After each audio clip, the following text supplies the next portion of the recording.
Corruption will be you. Come out. Fellow Cameroonians, today, December 9th, as we gather to observe the International Anti-Corruption Day, we are reminded of the urgent need to combat corruption in all its forms. The theme chosen by United Nations for 2024 is Uniting the Youth Against Corruption, Shaping Tomorrow's Integrity. And this resonates deeply with our aspirations for a better Cameroon. Corruption is indeed a formidable barrier to our nation's progress. It undermines development, erodes trust in public institutions, and compromises peace and security. In Cameroon, we have witnessed how corruption stifles economic growth, deprives communities of essential services, and perpetrates inequality. But today, we stand united in a resolve to fight this scourge. We must remember that corruption is not an unsurmountable problem. It is a challenge that we can overcome. This with collective action, transparency, and accountability. For the sake of the survival of our nation, we must call for unwavering commitment to integrity and good governance, strengthen and even rethink our institutions to give them the capacity to enforce anti-corruption laws and ensure that those who engage in corruption and other practices are held accountable. Let us create an environment where honesty and transparency are the norms, not the exception. Fellow citizens, we urge you therefore to be vigilant and courageous. Speak out against corruption, demand accountability, and refuse to participate in corrupt practices. Each of us, you and I, has a role to play in building a society where integrity prevails. In our country, you will agree with me that we have seen it all.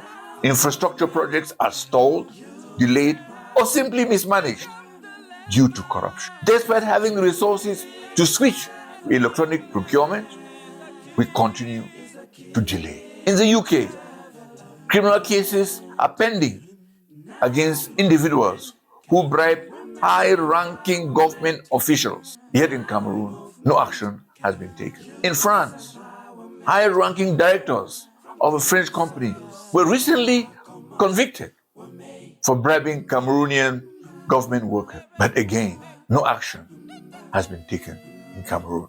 And now in France, it is said that the office in charge of prosecution in financial matters is presently investigating a major corruption case concerning procurement in Cameroon. In the US, one of the world's most important traders, Glencore, was convicted for corrupting high-ranking Cameroonian government officials.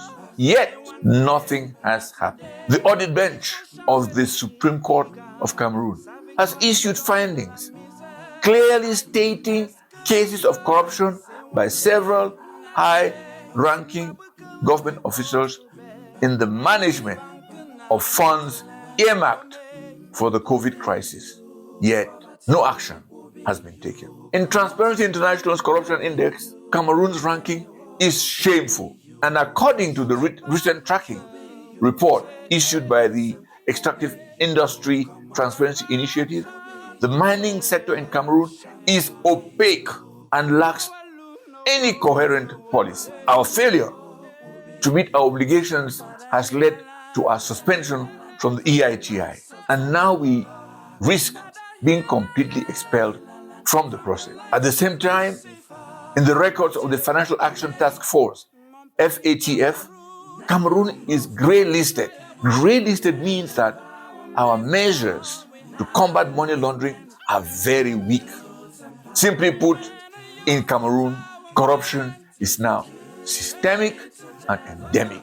In other words, the state has now been captured by a few oligarchs. To you, the youth, you are the future of this country. Embrace the values of honesty and fairness. Educate yourselves about the impact of corruption and become champions of change in your communities. This can only happen through systemic change. The elections in 2025 provide a unique opportunity to effect this change and build the foundation for a new republic. Together, we must build a Cameroon where development is driven by merit, where peace is sustained by justice, and where security is guaranteed by the rule of law. United against corruption, we can achieve the prosperous and equitable society we all dream of and desire. Let us commit to this noble cause with renewed determination and hope. If you love this blessed country of ours, then this should be your principal commitment as we move towards 2025. God bless our country, Cameroon. Thank you very much. Wame Kamat.